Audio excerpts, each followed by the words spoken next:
Especially for today's comedy, I put my hair the same way as the comedian of today, Vanya Usovich, and he has a fun joke about the Russian language, which I do not agree with at all, but it's going to be at the end of the video. I'm a Dutch guy who learned Russian as an adult, and I'm going to be helping you learn Russian with real comedy instead of like the boring textbook stuff. Check the words list, the full word list in the description if you want to analyze it while watching the video. Let's get started. Поехали. Вообще, так здорово хотя бы русский знать, правда? Вообще, так здорово хотя бы русский знать, правда. This is a cool sentence, a pretty difficult sentence, with lots of interesting stuff. First, in general, вообще is a great word to be using almost, you can use it almost in any sentence. Whenever you say, oh, in general, it makes it so that your statements are a little bit like, more hedged like that. And I use it very often if you check my Russian videos. And I recommend you do the same because it buys you a little bit of time in order to think of real words you want to say. Так здорово. Так means, так has so many different meanings, but here it's like so так здорово, so great, so cool. Хотя бы means at least. Хотя бы, and it's something you can say, like in this case, like it's great to at least know Russian. Хотя бы. It's pretty advanced, so I wouldn't really use it too often unless you're more intermediate. And then he says русский знать. Русский means like Russian, and знать is to know. Русский знать. And he ends with правда, which means truth. And here it's interesting. Like in English, like when I speak English or Dutch, I very often end the sentence with right, in order to kind of ask like a question, confirmation if the person understood what I said. In Russian, this tends to not really happen, but here Vanya does it, and he says like правда, truth, but it's better translated as right. You can also do that whenever you make a statement like this, like правда. All right. По умолчанию просто так. По умолчанию просто так. And this по умолчанию is something you would more see just like in the settings somewhere of your phone, because it means by default. По tends to require the dative case, and умолчание turns into умолчанию if it's in the dative case. Then we've got просто так. Просто is simply, and так is like that or so. So it's like simply so by default. Просто is also a word I use very often, and why not? It's like you can add it into any sentence. Я так рад, что я знаю русский. Я так рад, что я знаю русский. Finally, we've got a simple sentence. Here's something that you could use as a person learning Russian. Я так рад, I'm so glad, что я знаю русский, that I know Russian. It's a very straightforward sentence. And one thing here, русский can be used like, because we're talking about the Russian language. Русский means like the Russian language. You can omit язык at the end, it means language. But русский can also mean just like a Russian person. But since we're talking about languages, obviously we mean the Russian language. Я так рад, что я знаю русский. I'm so glad I know Russian. Потому что так бы я хер бы брался за русский, честно говоря. Потому что так бы я хер бы брался за русский, честно говоря. This is a difficult sentence. At first, don't use the word хер because it means like male organ. Потому что так бы я хер бы брался за русский, честно говоря. So first, потому что is like two words that mean because. That's pretty straightforward. Так бы is kind of like that, and it adds this conditional, like I wouldn't take on Russian. Like, and бы, the second бы could kind of be omitted here, but it makes it a little bit stronger. This is very, very advanced, so don't worry about all this stuff now. Then it says, я бы брался. I would take on. If in Russian you see бы together with a conjugation, in English you say, I would take on, and then take on the full verb. But in Russian you take the verb браться, which is the infinitive, and if there's бы there, я бы брался, you turn it into the past tense. This is pretty straightforward once you learn more about that. My course Conversations and Log goes more deeply into this. And he says, я бы брался за русский. I would take on Russian. If you have the infinitive братца, you also say братца за, and then русский. You take on the Russian language. And then he ends with честно говоря. And честно говоря is a phrase that I also like to use. It just means honestly speaking. Честно is the adverb of честный, and говоря comes from говорить. This means like honestly speaking. And yeah, it's a difficult sentence. Don't worry about this. Слишком сложный язык для второго языка. Слишком сложный язык для второго языка. Слишком means too, сложный means difficult, complicated. And then для второго языка, для is always requires the genitive case. So the второй язык turns into второго языка. Too complex language for a second language.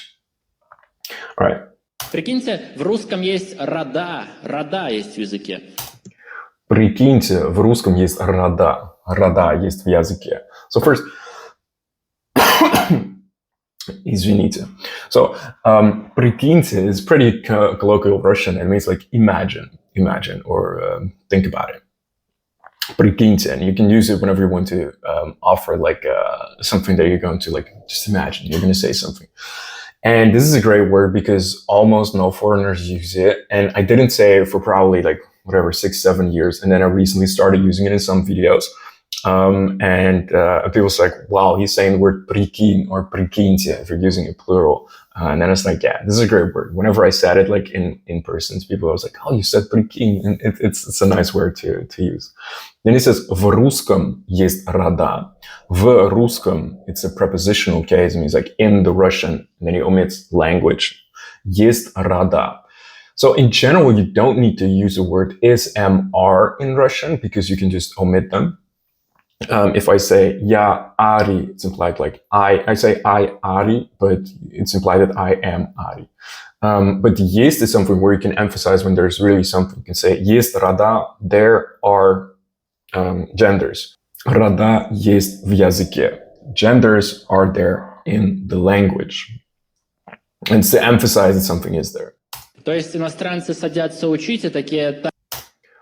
То есть иностранцы садятся учить, и такие... То есть usually it's translated as so, but more literally it's like that is. But I would say like so, иностранцы, foreigners, the plural of иностранец, иностранцы, садятся учить. Садятся means to sit down, учить and learn. И такие. Такой, такие, такая usually means like, if you put it with an adjective, it means like so as well. Right, like он такой, она такая хорошая, she's so nice. Yeah, also so. But in this case, if you say они такие, it's more like and they're like. And it's very, very pretty colloquial. So if I'm saying something like я туда пошел, no, он туда пошел, и он такой, and he's like. Right. Так, голова женский род.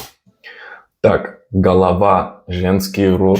Again, так here. Tak is being used so often by this guy, and I also tend to use it very often because it's like a super versatile word. Here, tak means so. Голова means head. And here it says голова, женский род. So head is the feminine gender. I don't agree with this, but I'll talk about that later. Нос мужской род. Нос, мужской род. I mean, I agree with this, but I'll talk about it later. Нос means nose. Мужской род means like the masculine gender. Ухо средний род. Ухо, средний род. Ухо is ear, and that's средний, like the neuter gender. И это вообще никак не обосновано. И это вообще никак не обосновано. This is what I don't agree with, because he says like this is completely unfounded, unjustified. И это, and this, вообще никак is like, let's leave вообще in general. And this is in general, никак means like not how, никак, you can translate as not at all. Не обосновано, not founded, not justified. And here we get into the Russian like double negation. If you say никак не обосновано, you say like not at all, not founded. So this just means not founded. Okay, so the double negation is something more difficult, but it's there in Russian. Right. Что нам нужно сделать? Что нам нужно сделать? Means like what needs to be done. And here, что is like the question. Like if it starts the sentence, usually means like what. In Russian, you do not say we need, as in, I mean, there is a sentence to say that мы нуждаемся, but it's very rarely used. But you say нам нужно. To us is needed. And нужно means need or needed. To us is needed. Сделать is the perfective form of делать. It means to do, more in the way of to be done. What needs to be done? Ну просто возьмите, выучите все слова.